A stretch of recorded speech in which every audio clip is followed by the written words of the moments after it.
Welcome back to the Muscle Preservation Podcast. I'm your host, Marianne.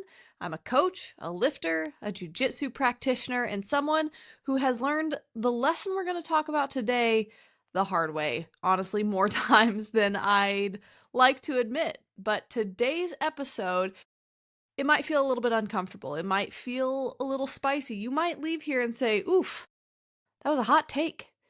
And I want to talk about it, not because I'm judging you, not because I think that you're doing something wrong, but I do think that we've gotten a little bit too comfortable blaming everything and anyone except the one thing we can actually control. I want to introduce you to the concept I call my fault. It's that simple. My fault. And before you tense up, I know that that's an uncomfortable thing to say and to hear. And this isn't about shame. This isn't about guilt. This is not about beating yourself up until you're finally motivated. This is about owning power. Because here's the uncomfy part that really no one likes to hear, but everyone needs to understand. If it's your fault, it's also yours to change. And that's not bad news. That's actually the best kind of news you could possibly get. Okay, let's start off by just talking about why we hate the word fault. We hear the word fault and we immediately just think blame. We think punishment and we think shame. So we avoid it. We say things like, it's just my hormones, or my schedule's crazy. Maybe it's my kid's got to come first. My metabolism is just broken. My partner doesn't really support me on this journey. Work is super stressful. And listen, those things are real. Those are real things happening in your life, but they're not excuses. They're circumstances, and there's a difference. It's within that difference between excuse and circumstance that we get really, really stuck. When everything is someone else's fault, everything is also someone else's responsibility to fix.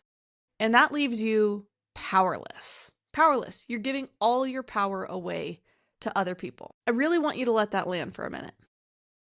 I see this all the time in coaching, especially with women. They don't lack discipline. They don't lack intelligence for sure. They don't lack effort. What they lack is ownership, because ownership is scary. Ownership means you're responsible. It means you can't wait. Ownership means you can't outsource the solution to someone else. Control isn't fair, but it is effective. And so this is where I said it was going to feel maybe like a hot take. Here's that hot take. Life doesn't need to be fair in order for you to change it. You can acknowledge that something isn't fair and still take responsibility for it. A couple examples, like let's just run through some. Is it fair that you're insulin resistant and need to use a GLP-1 to more effectively lose weight? No. But is that GLP-1 affecting your protein intake? Yeah, and that's yours to manage. That's yours to manage. Is it fair that you just were doing all the same things your friends were doing, drinking and eating and all the normal stuff, but you wound up with type 2 diabetes? No, it's not fair, but it's still your responsibility to manage and fix. Is it fair that your schedule at work is packed? That you've got 72 kids' errands to run after work? That you want to try to manage a clean house and cook dinner and do all the things that make you feel good? No, it's not fair that your schedule looks like that. But if it's causing you not to train, it's still your responsibility to solve.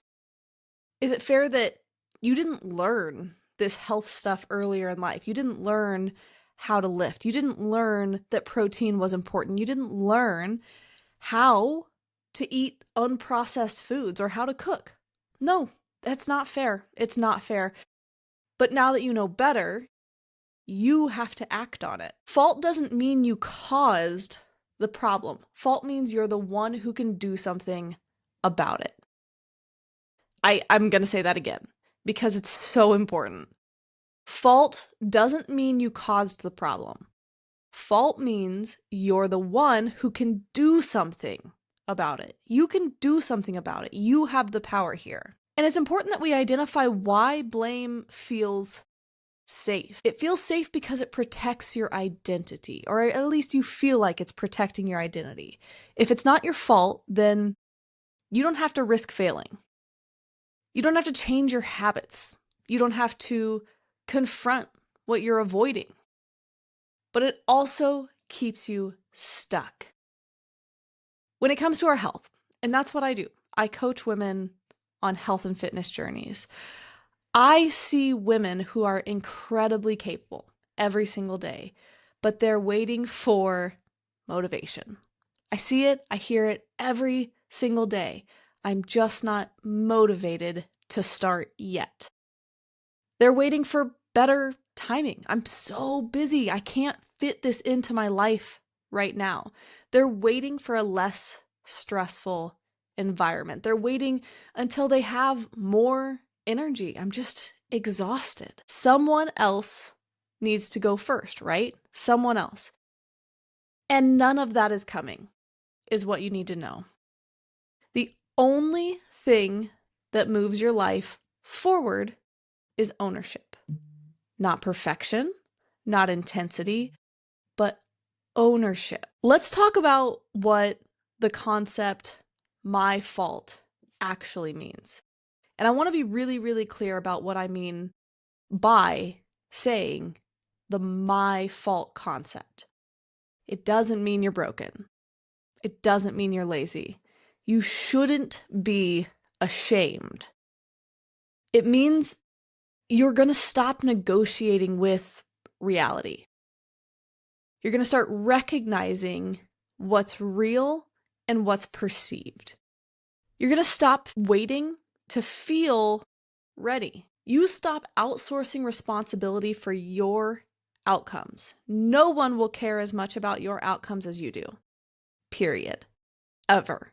The person who cares about you most in the world, maybe it's a spouse, maybe it's a parent, maybe it's a child, they will never care more about your outcomes than you do. You have to own that responsibility. The my fault concept means you say, this is where I am. This is my responsibility, and I get to decide what happens next. And that's really powerful. Now, before we close up here, I want to leave you with a really simple challenge. I want you to pick one thing you've been blaming. Your schedule, your age, your hormones, your past, your circumstances. You decide.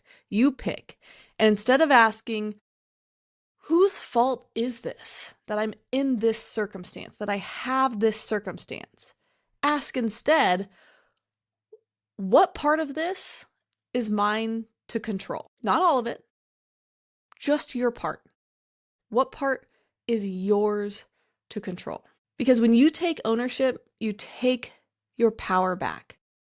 And when it's your fault, it's also yours to change. Now, if this episode hit home at all, share it with someone who needs a reminder that they're not stuck, that they are powerful. They just need to find their ownership. And if you're ready to stop blaming and start building, details on where to find me will be in the show notes, as always.